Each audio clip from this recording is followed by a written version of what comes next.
Yes, I am finally flogging tat, or what I believe the young folk these days call merch. Yes, this channel is over 10 years old now. I completely missed the 10 years anniversary, but I suppose it doesn't really mean that much to me, just an arbitrary number. And in all that time, I have not flogged a single t-shirt or badge or insurance scheme or anything attached to this channel with its logo emblazoned all over it. No emblazoning! Oh, sorry.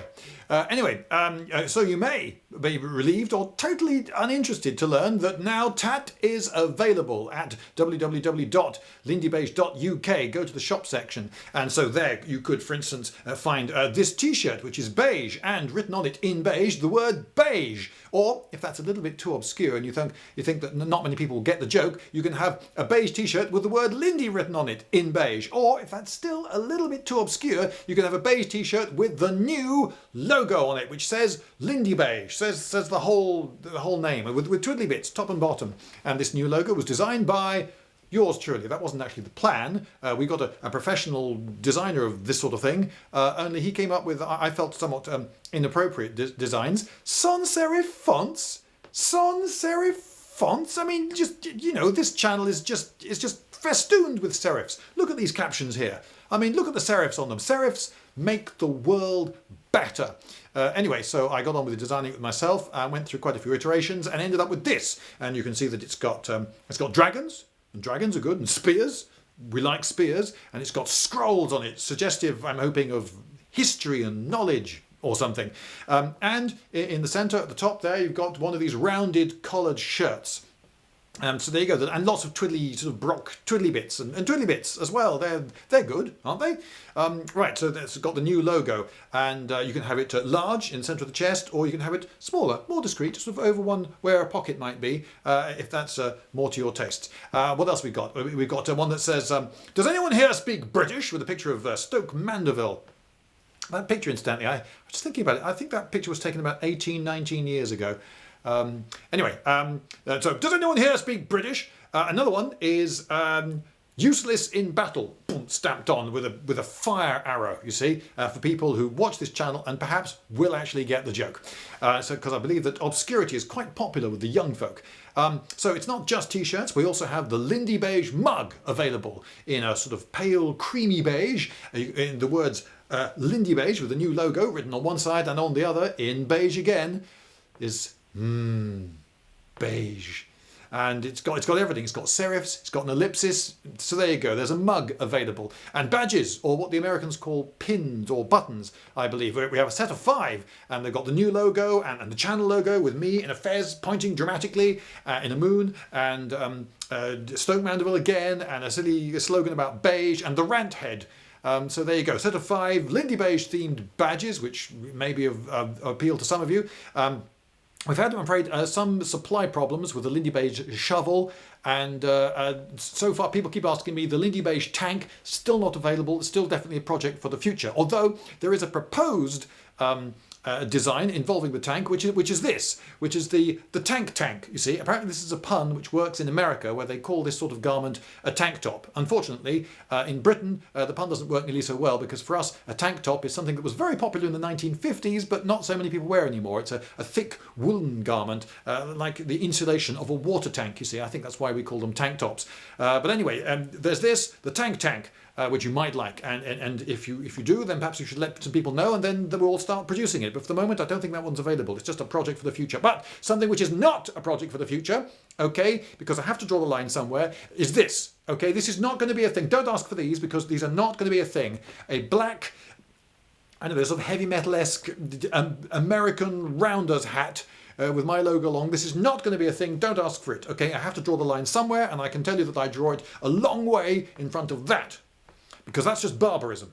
What else? Oh, yes, there's something, this is a word with which I was completely unfamiliar until very recently, and it's called a koozie. Yes, and apparently these ones are very, very clever. It's some sort of thing that you put around a drinks vessel, and it'll keep hot things hot and cold things cold, and somehow they just know. Technology, eh? Right, so should we be offering even more things? I don't know. These things are available at the moment, as well as the theme, which gets played at the end of all my videos. It's actually the Stoke Mandeville March, which is available on Bandcamp. Again, link in the description. But should there be more things? Some people, for instance, have asked about these shirts. Now, when I made a video about these shirts, I did actually say in the video, I can't imagine anyone else is actually going to make one of these shirts. Well, would you believe it? Almost immediately, the next day, I got several photographs of people who had seen the video and had made one of the shirts. And I still get a steady trickle of people who have actually made one of these shirts. So perhaps there is a demand out there, but it could be tiny. It could be a tiny demand. I don't know. But maybe we should find out about sourcing a manufacturer of shirts like this.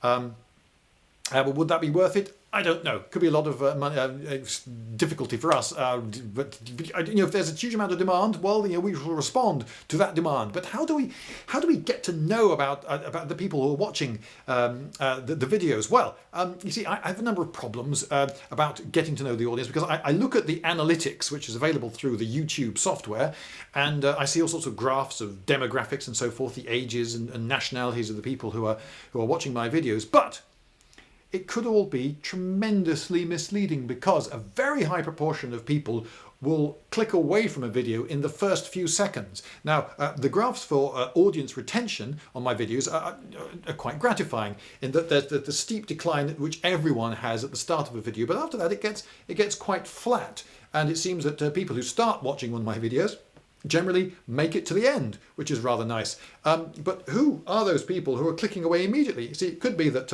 a lot of people click on one of my videos and think, oh no, I'm not watching a man with hair like that, and they just click away.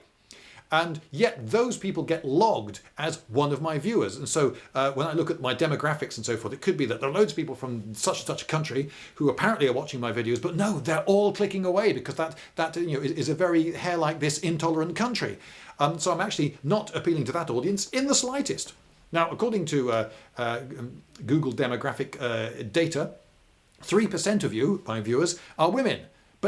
Is that true? It could be that actually 0.04% of the people who watch all the way to the end of one of my videos are actually women, and that all the others are clicking on by accident and going, oh, no, I don't like what he's done with that shirt, and they're clicking away. You see, I need to know, who are my core audience? Who are my actual fans? Well, there is an opportunity to find out more, because there's a survey, and if you go to www.surveymonkey.com/r/Lindybeige, then you can, and I invite you to, please do, fill in a very quick survey. There are only a dozen or so questions, and they're all multi-guess, apart from one.